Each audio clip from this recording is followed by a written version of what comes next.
Imagine this. You're driving down the road, paying attention to traffic, people, dogs. You're watching out for all the crazy stuff that can happen when you're driving. Good job. Okay, let's make it harder. Imagine you have to keep driving at high speed in a busy area, but now you have to do it blindfolded. Sounds ridiculous, right? Of course it is. It would be downright insane. If you talk on a cell phone or text when you're driving a car, you're practically doing the same thing. You're at the wheel of a big disaster waiting to happen. You don't see what's coming. You're not in control. Talking and texting virtually blindfold you, taking your attention away from driving and putting yourself and others at serious risk. In fact, studies have shown that drivers on the phone have worse reaction times than many drunk drivers. Gabbing on a phone while you drive means you're up to 6 times more likely to get in an accident. And using a hands-free speakerphone or headset doesn't help. You can still be just as distracted, according to scientific studies. Texting while you're driving increases your chances of a crash by a whopping 24 times. That's scary, but what's even scarier is that 70% of teens in a recent survey admitted they'd been in a car with a driver who was texting. If you're in a car with a distracted driver, even your parents, you have the right to speak up and ask them to stop. Each year, distractions caused by cell phones contribute to more than 1.5 million crashes, more than 600,000 injuries, and nearly 6,000 deaths. These numbers represent real people with lives just like yours. So why is distracted driving so dangerous? The answer lies in our brains, which aren't really designed to do more than one thing at a time. Don't believe it? Try taking a math test at a Lady Gaga concert. Not easy. Also, you only have one pair of eyes. So taking your eyes off the road to text is a recipe for catastrophe. When you drive distracted, you're dangerous, and in many places, you're breaking the law. So even though it's tempting, please put down that phone, think about the dangers to you and others, and just drive.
This is a test of selective attention. Count how many times the players wearing white pass the basketball.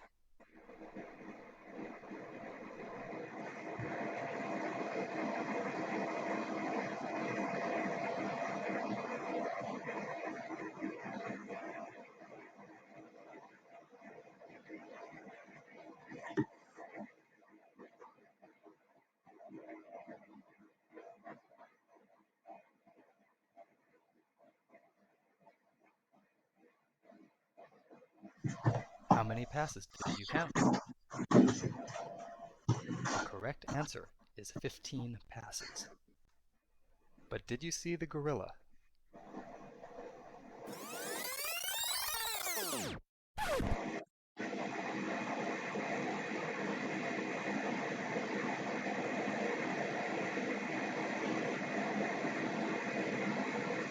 This video is from research by Daniel Simons and Christopher Chabris and is copyrighted.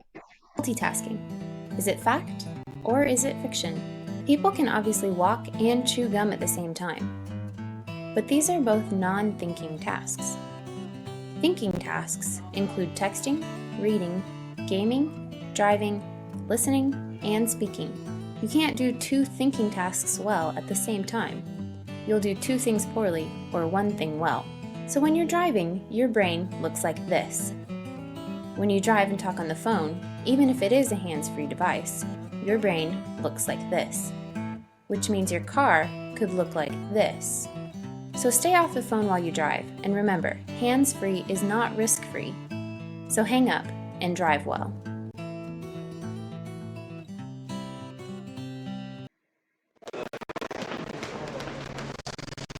So I just confess that I text and drive?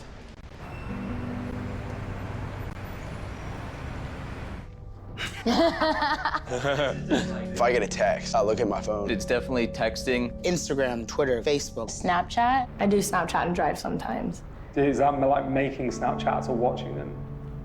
Making them. A, texting is like my main form of communication. Boredom, honestly. And B, well, nah, I guess no, it's really just A.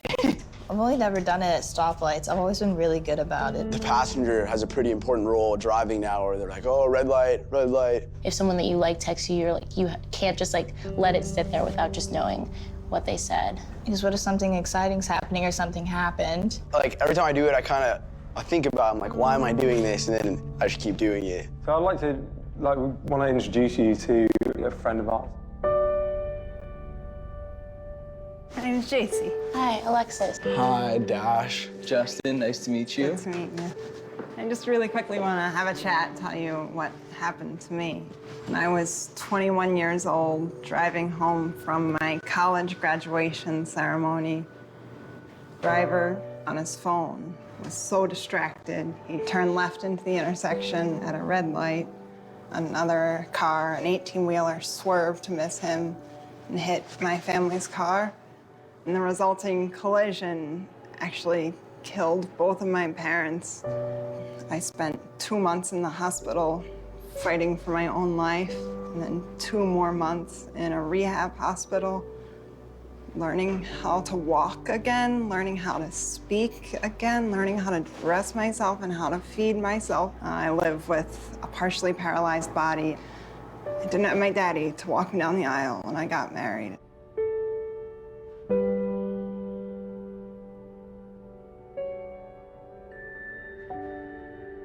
Having sort of like met JC, because you look at JC and sort of give those same reasons.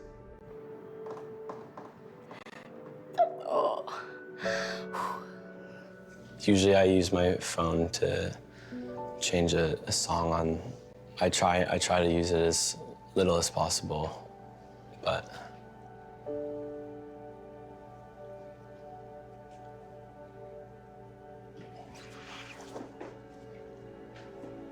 I'm not gonna look at my phone ever again. Honestly, if I have been sitting at a red light, I'll like glance down to see if my mom's texting me, but the people's lives that are impacted from something that is so stupid.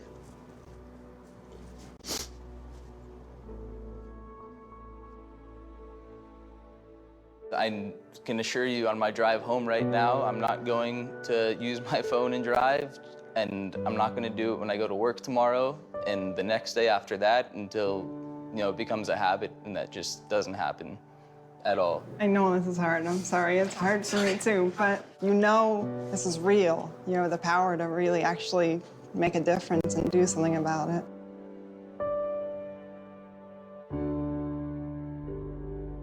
Thank you.